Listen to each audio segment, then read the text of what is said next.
I am Joe Shaw. Good afternoon. I'm with the Colorado Foothills World Affairs Council, welcoming you to this very special program being jointly sponsored by my organization, World Denver, the Colorado Springs World Affairs Council, and the University of Denver's Cornell Center for U.S. China Cooperation.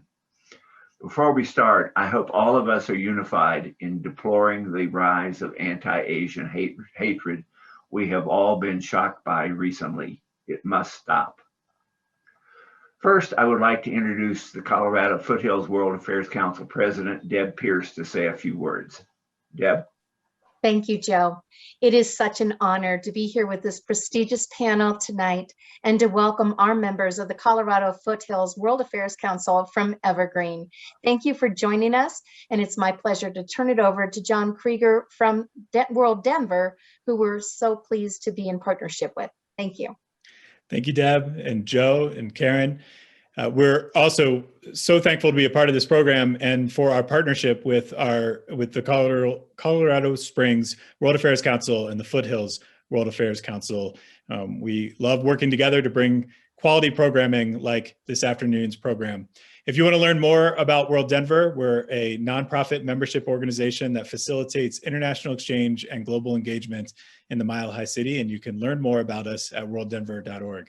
And with that, I'm happy to hand things over to Karen.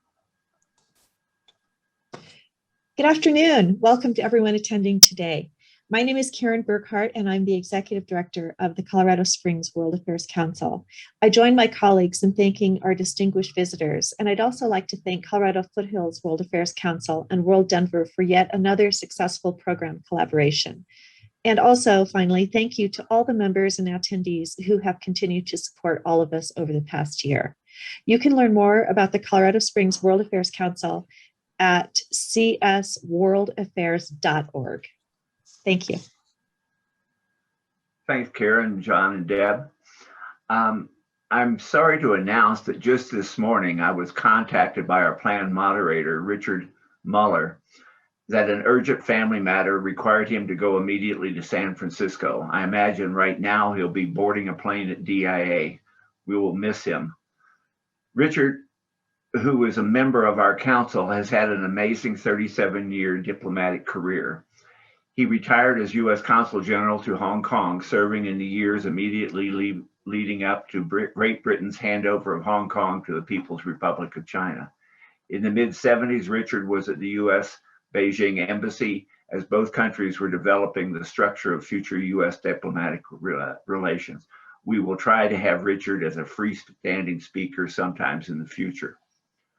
While lacking Richard's gravitas, nonetheless, I will attempt to fill Richard's moderator shoes this afternoon. Both of our guests this afternoon have distinguished credentials as China experts. You have probably read their abbreviated biographies in our mailings, but I will highlight a few points. Robert Daly directs the Wilson Institute's Kissinger Center on China. Previously, Robert was a diplomat at the U.S. Embassy in Beijing as cultural exchange officer. He is interpreted for many world leaders, including former Chinese President Jiang Zemin and U.S. leaders, including President Jimmy Carter. Multi-talented, he worked on many Chinese television projects as a host, actor, producer, and writer, including producing a Chinese language version of Sesame Street. Professor Suisheng is a longtime director of DU's Cornell School for International Studies for U.S. China Cooperation. Professor Zhao is also the founder and editor of one of the most respected scholarly journals in the world that addresses contemporary China. His academic degrees are from the University of California, San Diego, Peking University, and the University of Missouri. Today, Professor Zhao will present China's point of view on the important issues both panelists will discuss. We hope to get to many of the audience's questions. Please go to the Q&A function at the bottom of your screen. We'll try to get to as many as possible. To start things off, Mr. Daly and Professor Zhao will each take a few minutes to identify 3 to 4 issues they believe to be the most critically important to U.S.-China relations. After you have both finished, I hope you will react to one another's list. I will start with Robert Daly. Well, thanks, Joe. Very glad to be with all of you in Colorado. I enjoyed my previous trips to Grand Junction and Colorado Springs and Denver, where I probably met many of you in person. And I hope I have a chance to see you again in Colorado before too long. And Suisheng, Zhao, it's always great to see you and work with you. I look forward to tonight's conversation, and thank you for the last 2 times you hosted me at the University of Denver. Those are great trips.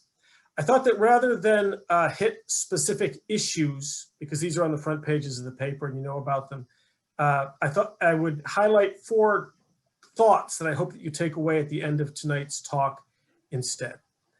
So the first one is that while U.S. China competition is often badly framed by our leaders, by the media, and it's described in ways that can be very confusing, nevertheless, there are real conflicts of interest between the United States and China in the long term. We are now engaged in what is going to be a high stakes, quite possibly decades long, high cost competition to be the primary influence on worldwide systems. Every country, every region, both poles, cyberspace and outer space. So the competition is very real. And subsequently, a lot of the things I'm going to say are going to emphasize the exaggeration of the competition and the ways that we have to frame it and moderate it a little bit.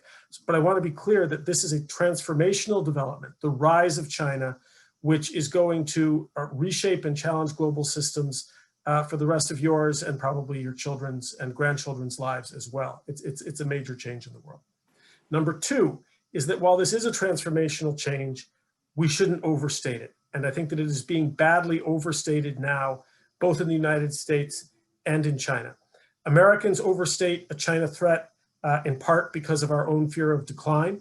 China tends to overstate the rivalry with America because of the combination of China's historical sense of victimhood and its current sense of triumphalism, both of which I think affect judgments in Beijing.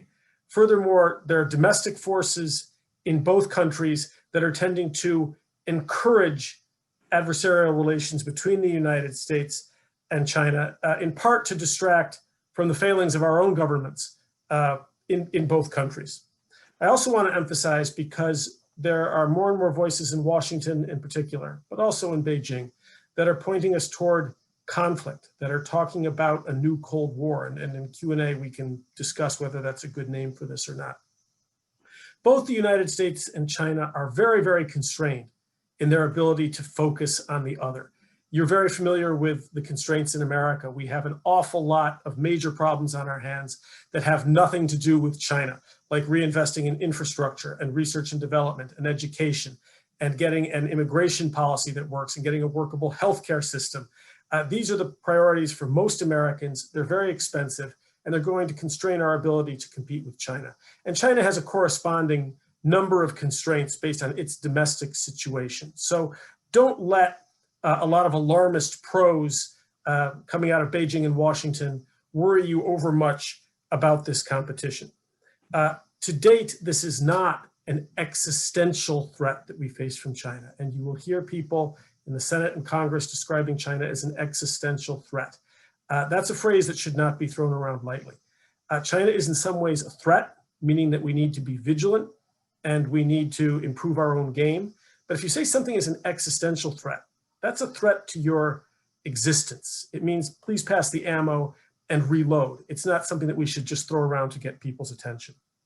That's number 2.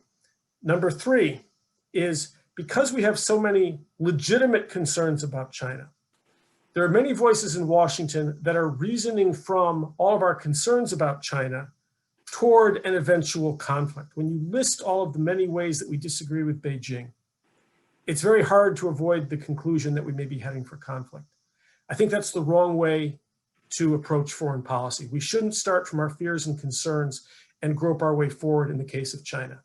I think we need to start with the fact that we must not go to war and then reason back toward how to manage the present. These are 2 very large nuclear states. War would be catastrophic, and we need to begin with a recognition of that and then ask very difficult questions like, what are the costs of competition with China really over the long term? Are we willing to pay them? Do we have the ability? Do we have the will to pay them? What accommodations must we make to guarantee that we don't go to war with China? Neither Beijing nor Washington likes to talk about accommodating the other. They both speak as though we self-righteously want what we want and our policy is to get it. And then we talk about what the other guy wants and we say that we have a security dilemma. But in diplomacy, the question is never, what do you want? The question is always, what will you settle for, given your constraints? And we're not having that conversation. And that leads to the bigger question. In light of this transformational challenge from China and the many other transformational challenges we face, how must China and America change? Our leaders don't want to talk about change. The other guy's supposed to change. So we mustn't go to war. And then lastly, I want to pick up on something that Joe said, which is the increase in violence against Asian Americans. And I'm very concerned about this for a host of reasons. But the biggest reason going forward is this. For the past year and a half, the rise in violence against Asian Americans has mostly been driven by statements about the coronavirus, that it was China's fault, that China did this to us, that this was a plot.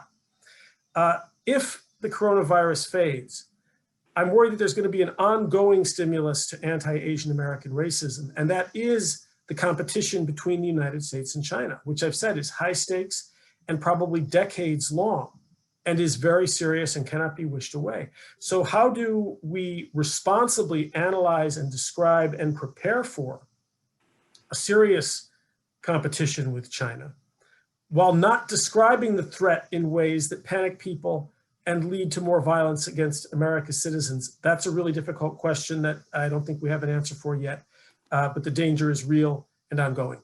Thanks.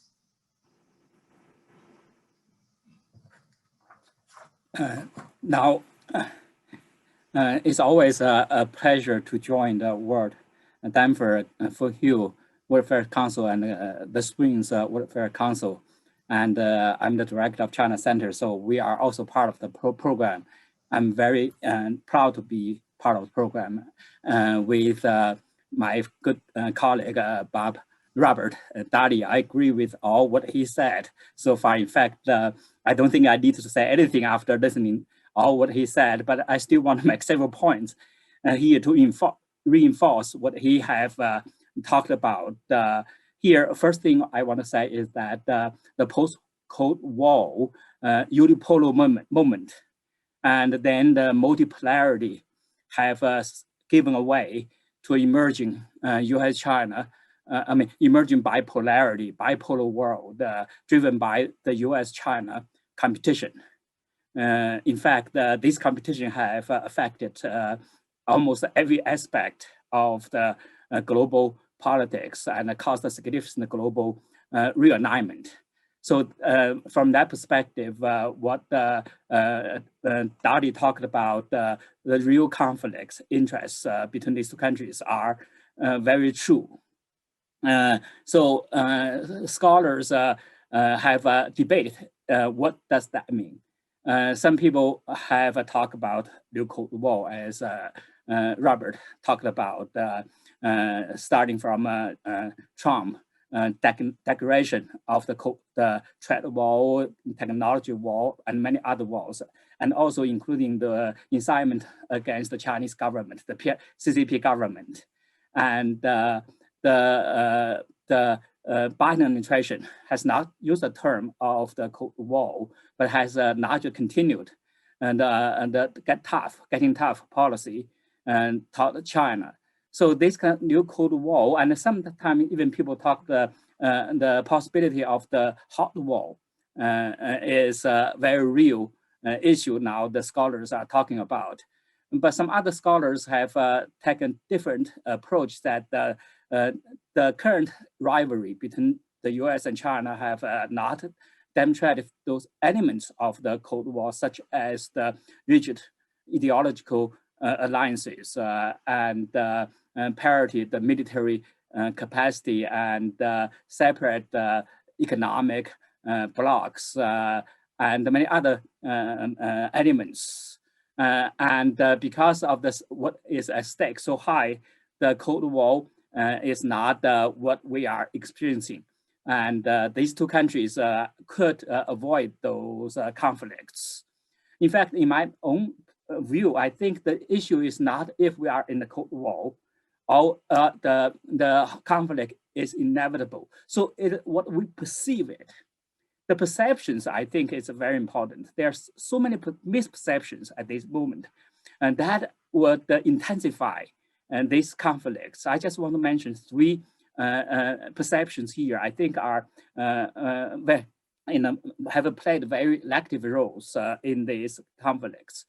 One is ideological hostility between the U.S. and China, especially now. Chinese side even thought that Joe Biden now is more threatening than Trump, because he has emphasized democratic values, try to really like-minded democratic countries to confront China. And he talked about the current competition is between democracy versus autocracy. And this perception, I think, is only partially true, because China has indeed had a very different political system, and also hold very different political values from the United States. And to a certain extent, China has been successful to defend, not only defend, but also promote its values in the last decades or so, not only because of the economic success, but also because of the authoritarian government dealing with many crises, from the 2008-2009 financial crisis to the COVID crisis. In fact, the people talk about COVID when it started as China Chernobyl moment, meaning that the mishandling of the pandemic already damaged the legitimacy of the government, and also with the implication of the politics in the world. But what we have seen is just the opposite. The mobilization capacity of the authoritarian state was very impressive. They quickly controlled the pandemic. Not only controlled the pandemic, they also launched so-called mask diplomacy, vaccine diplomacy, and tried to promote its so-called responsible power image in the world. Not only that, China has also promoted so-called the China model of the superiority of the China's political system. And in comparison with the disorder and problems handling the crisis in the US and other countries. However, this is not what has been perceived as the China's efforts to undermine the democracy, because China has not been like the Soviet Union to be a vanguard to promote its political system globally, and even not like America to promote American liberal democracy globally. My understanding is that what China has done is to let the international community accept China's authoritarian system. In fact, I think China is more afraid of American promotion of liberal democracy than to their own systems. Then they have trying to then the ability to promote its own system, and so that is, I think, one issue here. We should be clear. Simply divide this world into two ideological camps is not the way the world is. That could only intensify the hostility between the US and China. The second issue I want to talk about is the alliances. Because of people talk about Cold War, they talk about the two big powers try to force other countries to take a side in the competition. Indeed, the US has done very powerfully try to push, especially since Joe Biden came to office, to ask their allies, partners, to take side in the competition. and talking about those values. China has been very concerned about those, but I want to tell the Chinese side that the Chinese side, I think themselves are aware of that. Is these ideological based alliances cannot be formed. Many countries, including U.S. allies and partners, are not willing to take a side in this contest. Some countries like EU and Australia, Japan, they have taken actions to counter China in fringe of their own interests. But I don't think they are willing to take side in this fight. They are not working with the U.S. because the U.S. leadership on these issues, because their own interests is threatened by China. And on the China side, I also see China tried to build its own partnerships with those authoritarian governments, such as Russia, now Iran. And Prince 60 talk about the alliance, I would say evil alliance of China, Russia, and Iran will be something perceived as a threat, or not existential threat, but will be a big threat to the US and the Western countries. Indeed, but these three countries, their alignments have not based upon ideological values, but based upon only one thing: the shared sentiments against the US, because they are all threatened by the United States. So US policy, US attitude toward these countries would determine to a great extent their positions toward each other. So this is another perception. I think we have to be clear about alliances. We don't see those kind of alliances today like a Cold War type. The third issue I want to talk about is a delicate balance of power. Each side now has been very confident that we can win in this rivalry. I don't think there will, as Robert talked about, there will be no winner in this competition, because this is very different, like the Cold War with the collapse of one to end it. Neither the US nor China could be defeated in this rivalry. On the China side, China has, in fact, I always told them, they always thought America is in declining. Maybe it's a relative decline, the US, but US still is the most powerful nation in the world. So that perception, I always ask my colleagues, are you sure you are thinking America is declining, you can defeat the United States eventually? And at the first meeting between the Chinese senior diplomats and the US diplomats in Biden administration in Alaska in last month, China said and conveyed 3 points I think was very fresh to me. One is that the US can no longer talking to China from the position of strength. Second, US is in declining. Basically said you have so many internal problems. And the third, US has to change the way to deal with China. That's what the messages I got from that meeting, very interesting meeting. And but I don't think China can match. It's far from matching the US in power capacities and assets, everything, soft power, hard power, everything, even alliances, everything is far. I don't want to get into details, internal problems in China, external problems with other countries, especially in Asia Pacific neighbors. When we get Q&A, we can talk about that. But on the US side, I would say, I don't think US could easily defeat China as the collapse of Soviet Union in the 1980s. But China is far from the Soviet Union, not only because of the economic size and technology, everything now is not going to shattering planning economy, everything. But also Chinese government, we like it or not, has had a strong domestic support in its policies to the United States, because China had a lot of legitimate grievance about U.S. policies. Yesterday, I just writing my book, I just got into Yinghe incident. The U.S. treat China for many years. There are many positive sides, but there are also another hegemonic side. And so the image of U.S. in China is very kind of negative, just like image in China.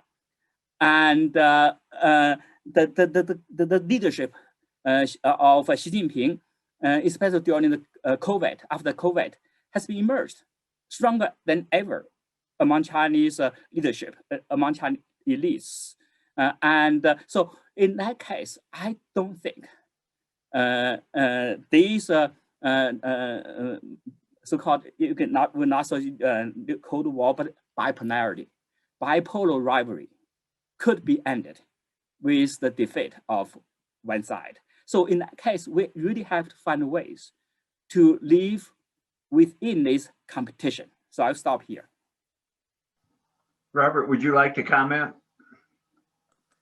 Well, I know you have some other questions, Joe. I agree with Suisheng that this talk about winning the future, winning the competition, doesn't really accurately reflect what we're going for. I don't think that the Biden administration's goal is to defeat China or overthrow the Chinese Communist Party within China's territory.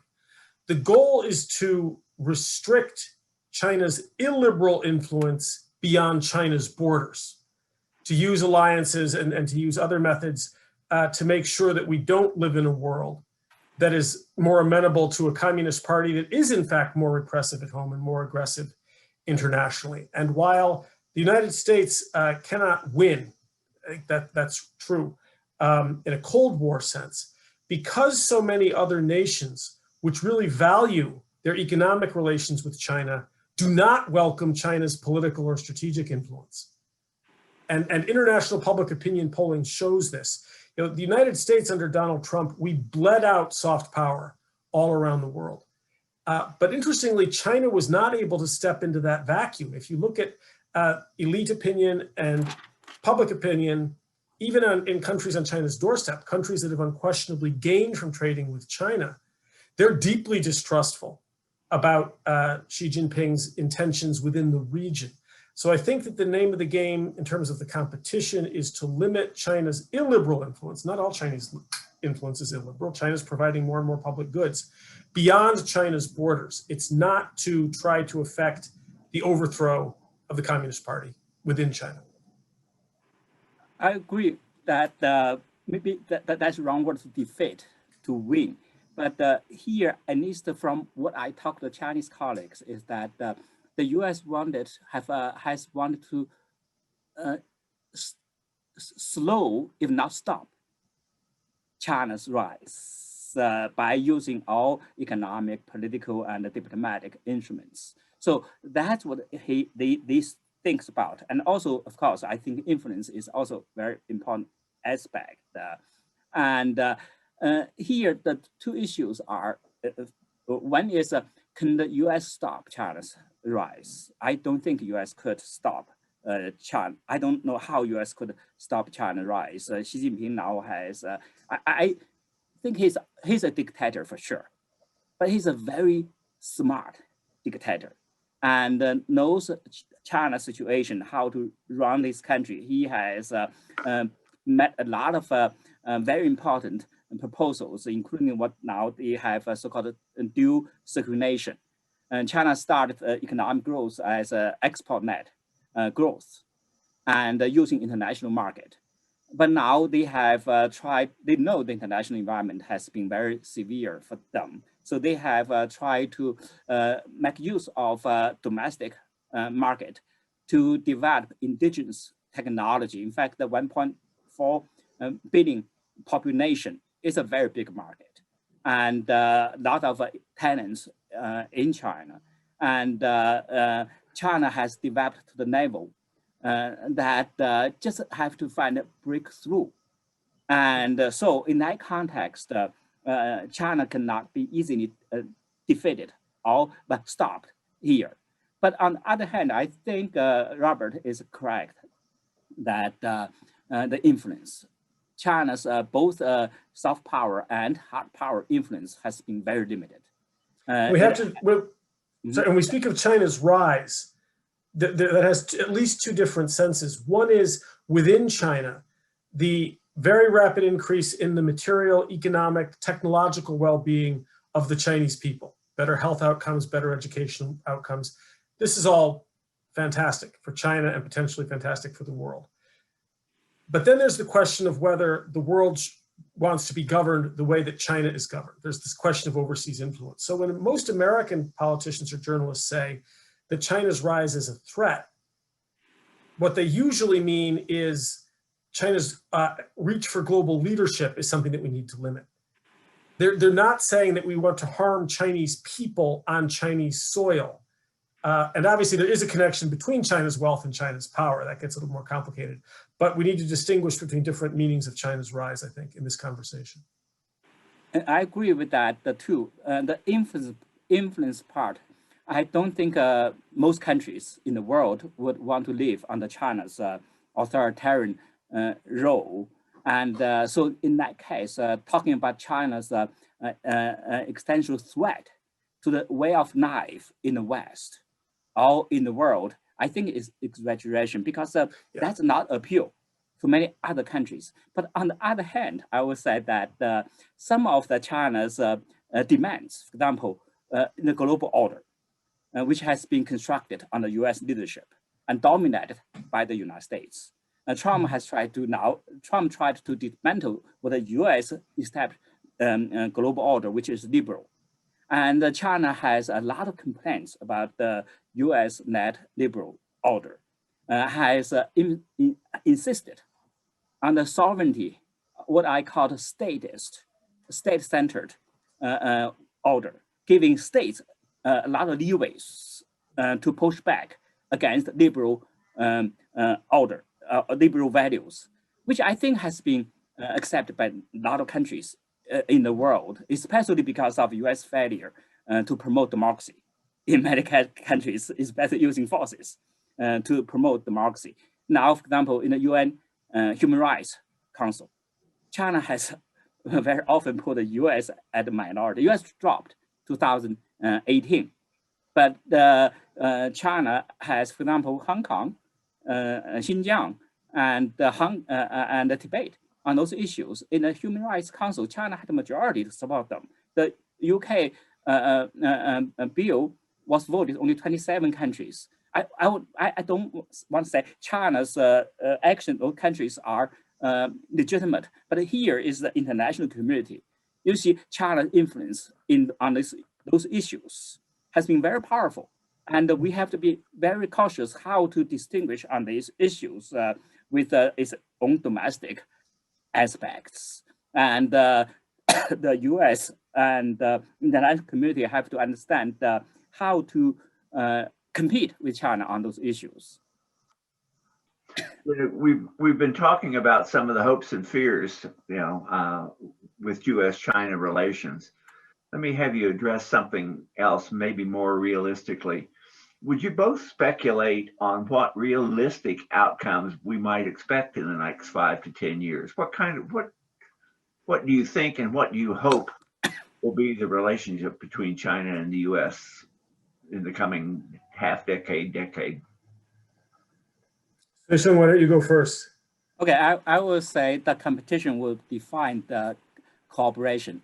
And the competitive aspects of these two countries are, as Robert said, very real. Economic competition and security competition, and also a value system. The three aspects are very real. So each side has to compete to defend their own interests, but not at expense of the other. I think that's a very important part. The Trump competition with China is to rush to the bottom, just to bring you down, see who is more kind of evil. In that case, China had to respond to that type of competition. And the competition should go to who can do better, who can handle its own domestic issues better, to get support domestic issues better, and also in the international arena. could use their influence to improve international community well-being of the international community and also provide international public goods. In fact, what I'm concerned, one concern in the competition globally is that because of US now said, Joe Biden said, US is back, but US capacity to provide international public goods has been declined for sure.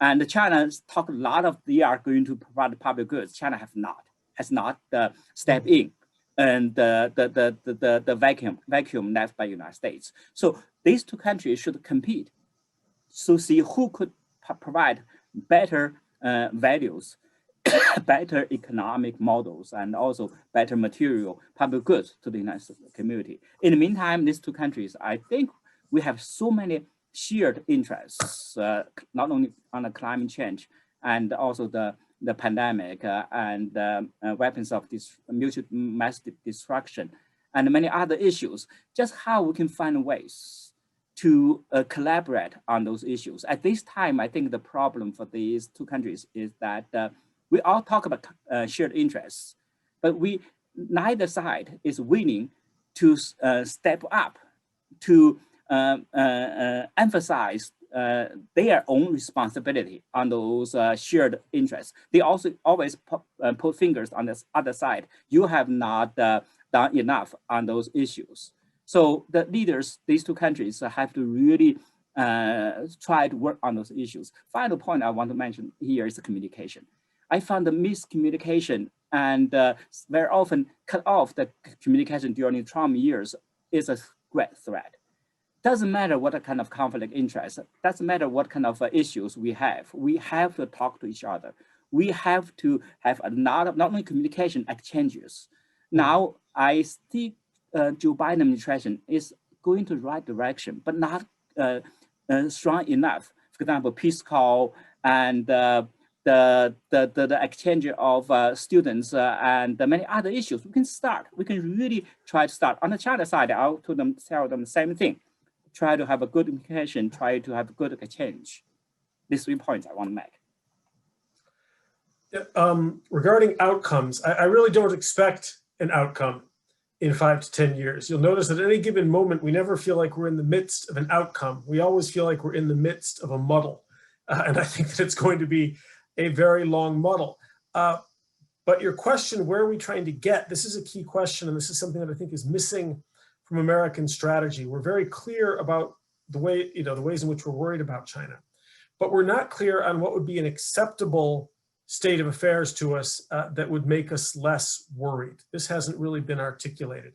I do think, and this comes back to something Suisheng said, that if you posit some acceptable future in U.S. China relations, it has to be one in which China is still a powerful country, still a wealthy country, and is still run by the Chinese Communist Party. If you're not positing that, you're indulging in wishful thinking. You're just sort of wishing away the Communist Party. So how do we get there? I think what saves us really is multilateralism. I don't think it's going to be a bipolar world. I think it will be more multilateral. One of the big mistakes that we make in talking about U.S.-China relations is speaking as if they're the only two countries in the world. And when you speak that way, it's hard to avoid the conclusion that it's going to be, daggers drawn sooner rather than later. But other areas, Europe, Northeast Asia, Southeast Asia, Central Asia, all of our interests in these areas, all of the activities of these other countries mitigate against the worst tendencies of China and the United States and serve as a sort of a buffer. My own view is that we should not be asking countries to choose between China or the United States. What we should seek is a form of diplomacy in which we encourage other countries to have the best possible relationship that they can with both great powers, but on their own terms. That is to say, under terms that are transparent and reciprocal and uncoerced. Precisely because of globalization and all of our complex relations with each other. If India, for example, which has been leaning more toward the American side, but will never lean absolutely toward the American side. If India had an acceptable relationship on India's terms with China and the United States, and if Indonesia and ASEAN, again, had an acceptable relationship with both powers on their own terms, and then around the world, if that were true, this would necessarily involve China and the United States in networks of complexity and compromise that I think are our greatest guarantee against going to war. And so I think that encouraging that kind of multilateralism is the best way to go. In terms of combating Chinese influence, I think our single biggest slogan or weapon internationally in our diplomacy should be transparency. Transparency, transparency, transparency. No secret agreements with China. No secret memoranda of understanding. If all of this is public, the Chinese Communist Party doesn't do so well in daylight. Secrecy and a sort of a paranoid style are really baked in fundamentally to the Communist Party's way of operating. If their contracts, if their tenders for major infrastructure projects, if their loan programs or aid programs internationally are all transparent and will be viewed by the people of that country, then China is defanged, that it's less able to spread illiberal practices and more likely to be a force for good. We also have to pay more attention to the changes in China, and the same could be said about the United States, but in the interest of time, I'll stick with China because Xi Jinping is a dictator. He's taking China from authoritarianism to techno-totalitarianism really quite quickly, and many people in China are deeply worried about this. And because he's also aggressive internationally, we've tended to speak about China as though it has stopped changing and it's moving in one negative direction. And that's a misperception. The story of modern China is the story of change, and it's still changing. And if you follow sort of the news cycle about daily life in China, you see this. There's a lot of advocacy for change. You've got something like a Me Too movement among Chinese women. You have Chinese stand-up comics, women comics, women rock bands who are advocating for much more equitable relations between men and women in China. That's potentially transformative. You've got older people in China who are being asked to work longer. One of the ways they're trying to get around the graying of the population is to extend the retirement age. And you've got the old people saying, we don't want to work longer. They're pushing back. You've got younger people who the government is trying to encourage to marry and have more children saying, no, we don't want that either. We want to marry later or not at all and have fewer children. There's a lot of pushback against the surveillance state. There are people advocating for greater privacy laws in China. So the government, even though it's moving toward totalitarianism, really doesn't control the flow and the churn in Chinese society any more than ours does. So we need policies, and this is why I talk about a gradual multilateralism, that are essentially a play for time. We need to let time do its work to change both countries, China and the United States. And I think that a multilateral approach is probably the best one. From the audience, there are a couple interrelated questions dealing with, as we look into the future 5 or 10 years out, where do you think Taiwan will be in that equation? Are we right to fear the possibility of an armed invasion? One of the audience asks. Suisheng? I think China has lost patience on Taiwan because of 3 changes. One is the balance power across the Taiwan Strait between mainland China and Taiwan, and also between China and the United States. China has thinking that it has increased capacities to take over Taiwan by force, and also to prevent the U.S. from intervention. That's one change of mind in Chinese leaders. Second is they're concerned about Taiwan's drifting away from China, and because Taiwan's democracy and Taiwan self-identity has been increased in those years, and also Taiwan people have a lot of negative impressions of China, although China is doing in their own mind well, and also DPP is in power for already 2nd term now, Tsai Ing-wen, and there's no hope that KMT will return to power anytime soon. Even they return power, they will not be able to reverse the trend. Third is the U.S. change attitudes on Taiwan. They thought U.S. Now has tried since Trump, in fact, even before Trump, Obama time, already tried to enhance the ties with Taiwan. Now, even Joe Biden came to office, he has sent former senior, his best friend from former senator, what's his name, Zhao, and a senior U.S. diplomats, former U.S. diplomats to Taiwan, and also allowed the Taiwan's representative in Washington to attend his inauguration. And there are many signs from China's side. The U.S. would only try to use Taiwan to balance China, to counter China. So in that case, I'm very, very concerned talking to my friends in China. This kind of wutong, the armed military unification voice has take up hand.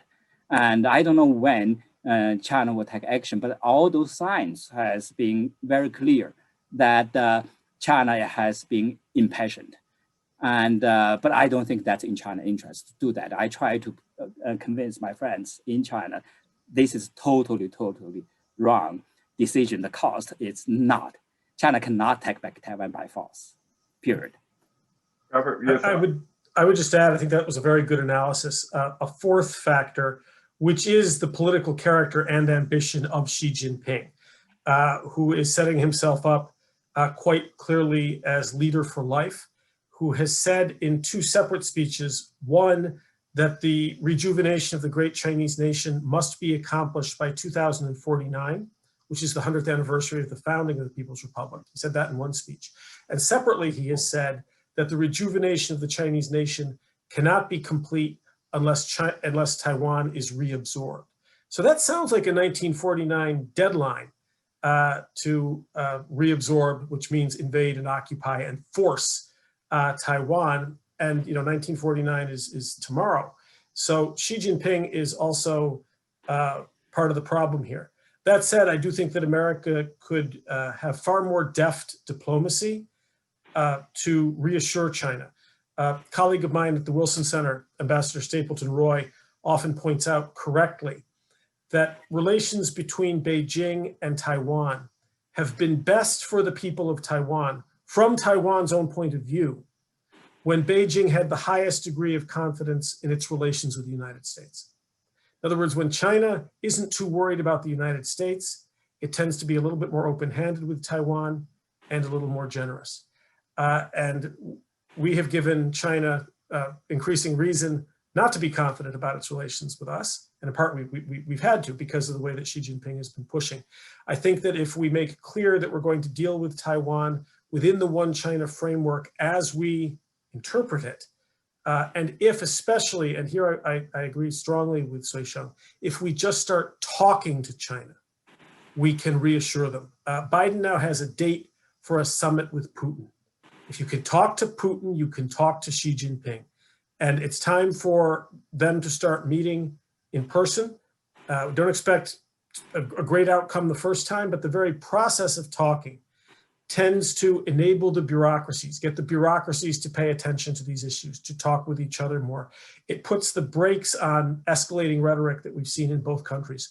And so I don't know if we need a whole strategic and economic dialogue, but we definitely need a leaders summit as soon as possible. In fact, we need a series of them. So let me add one point here. In the past, I always give us three sides, each one sentence advice. For China, I said to be patient.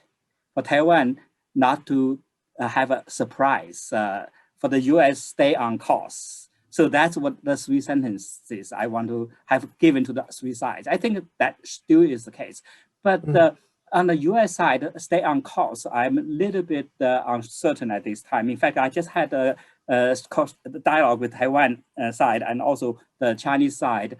I said, I want to say US should trust Chinese wisdoms across Taiwan Strait to resolve the problems among themselves. But next, I'm confident in their wisdoms to resolve those problems among themselves. US has to play a role.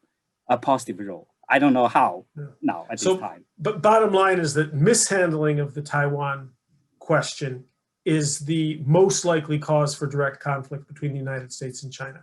So it is becoming more dangerous, but I don't think it's true that Xi Jinping has a date certain set to bring Taiwan back into the fold. I think that there is still room for diplomacy.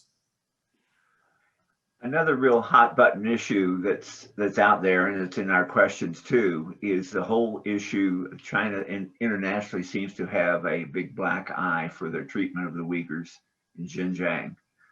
How is that going to be resolved? Well, I'm going to say something very pessimistic, and it's going to sound awful. This is not a prescription. I'm not saying this is what should happen. But in Xinjiang and in Tibet, Beijing has really two policies. One is flood the zone, have more and more Han Chinese move into these vast areas until the minority peoples, the Tibetans and people and the Uyghurs and other people of Xinjiang right now they're the majority in these areas until the Tibetans and the native people of the Xinjiang region become a minority. So flood the zone with Han and dilute that way. And then there's another series of policies related which have to do with assimilation of minority peoples such that they are more like and more associated with the Han over time. And then obviously there's the police power, there's the coercive power that we see in these re-education camps in Xinjiang. And what I'm going to say, which is bleak, is that this almost certainly succeeds from Beijing's point of view. I do think that's where this goes, and I don't think that there's too much that the outside world can do about it, although we are absolutely correct to be calling attention to what's happening there. In fact, this is Chinese territory. Every country recognizes it as Chinese territory. There are no perfect historical analogies, and this one isn't perfect either. But I think that what's happening in Xinjiang and what's happening, going to happen in Tibet, is ongoing in Tibet, can be analogized to what we did to American Indian populations. I think that that's where this goes over the long term, no matter how much noise we make.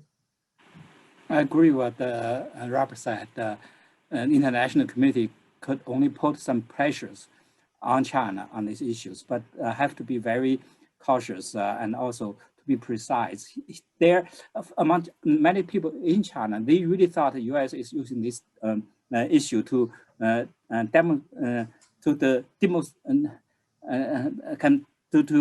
stigmatize China and, for example, genocide argument, which I don't know. I talked to my friend in China.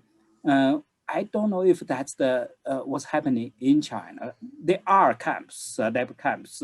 They are police forces, but they are not taught to that level. So international community should pay attention to this, try to put pressures on China. But as Robert said, it's international law, this kind of world of nation states. We only can hope China further developed those consciousness among the Chinese people and also among Chinese politicians will come up to find ways to resolve that, not resolve that issue, but to have a better relationships within those so-called ethnic groups in China.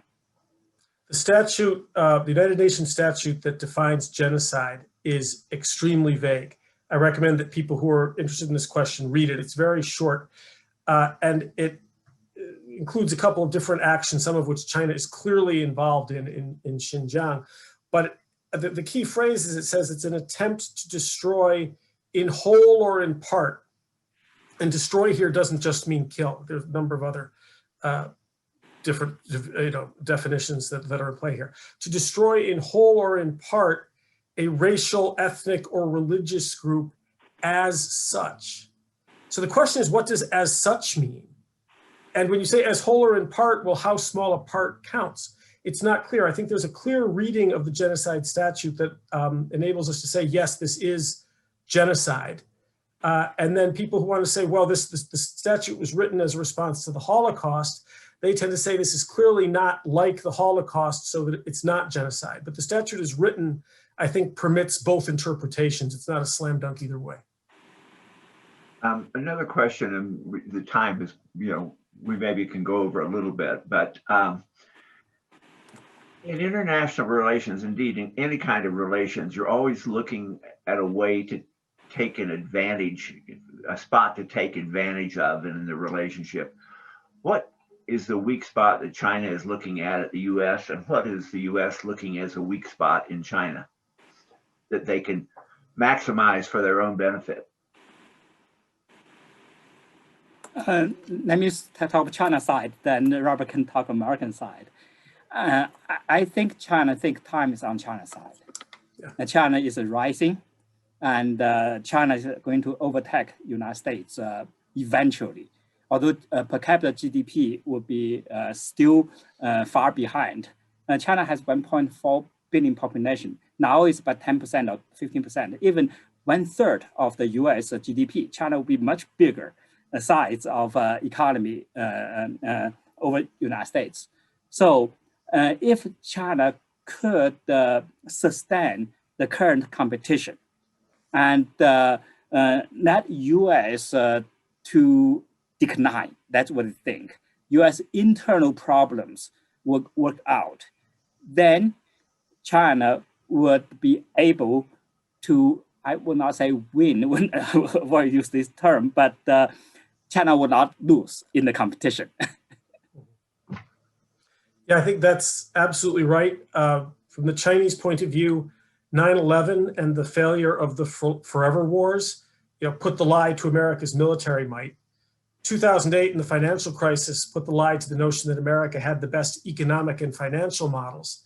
And then 2016 and the 2020 elections that are aftermath put the lie to democracy and American institutional strength. So China it counts America's capabilities, but it's not cowed. I think that what Suisheng said is extremely important. On the other side, I wouldn't exactly say that Beijing, Chinese Communist Party, they're not really the kings of introspection and self-knowledge. They're altogether too confident. And I think that they are blind to what we see as their biggest weak spot, which is their sclerotic politics. And the fact from our point of view, we'll see where it goes, that they're wrong about what people want, that they're wrong that people are willing to de-emphasize the role of the individual and to serve the state and not pursue social and political freedoms. We think they're wrong about that. We think that that is their great blind spot. We think most of the people in the world agree with us, and that she is going in exactly the wrong direction, which is showing up a lot of the fragilities within China. And so I think that is various forms of that are their blind spot. You're going to hear this summer, China's celebrating the 100th anniversary of the founding of the Chinese Communist Party in 1921. They take over China in 1949. They're going to make a big deal of this. Well, this was a party in 1921, a really small cell in Shanghai that borrowed Leninism from the Soviet Union and tried to adapt it to a desperately poor, agricultural, revolutionary nation. And that's still the Leninist structure of the Chinese Communist Party, despite the fact that most Chinese are urbanized, educated, internationalized, entrepreneurial, ambitious. How can this party continue to serve the needs of these people, once the thrill of not being desperately poor wears off and they want to move up to the top of Maslow's hierarchy of needs and actually express themselves and have a say in their politics? That's where the Communist Party probably ceases to serve their needs. Well, this may be the last question, and I guess it's looking a little bit at fantasy. And if you close your eyes for a minute and you wake up and you're at a bar, let's say in Beijing, with Biden, Xi, both of you with your Peugeot and Mao Tai, what would you want to talk about? Just the four of you off the record. The four of us off the record. I would, in light of what Suisheng, I think Suisheng just described China's ideas about American decline. I would like Xi Jinping to say that to Biden's face and let Biden respond. And I would like to hear Biden say some form of what I just said about the weakness of Chinese politics and hear Xi respond. I think they might just point out to each other what you have been wrong about us. That's, I think, they would talk about. Xi Jinping would tell him, in fact, the 2 hours conversation they had during Chinese New Year, and Biden said that Xi Jinping told him, your democracy will not work. And you cannot make any decisions. You cannot put things together. You have to have the power what we have. Joe Biden could tell him that's totally wrong. And the democracy has its own, has virginity, fragility, but also resilience. And also from Joe Biden's side, he might also heard from Xi Jinping about how the resilience of authoritarianism in China and how the Chinese development so far has proved that their system is successful. And so this kind of misperceptions try to be cleared. And if I'd had a few drinks, I might ask Xi Jinping why he thought it was that so many millions of people are still trying to get into the United States while they're trying to get out of China. And I would also point out that while it's true that we initially handled the COVID pandemic extremely badly and we're still recovering from that, and that yes, while their authoritarianism allowed them after initial mistakes to perform better, when we get vaccines and come out of COVID, they'll still be authoritarian and we'll still be free in a competition that is mostly about innovation and technology. So let's see how that works out. Thank you both. Also, I think they can ask how your daughter, I mean, Xi Jinping's daughter was at Harvard. How did she learn? Thank you to the audience very much. I hope that you've had a stimulating afternoon and evening. And thank you very much to both of you for your insights. Very valuable. Thank you. Thank you.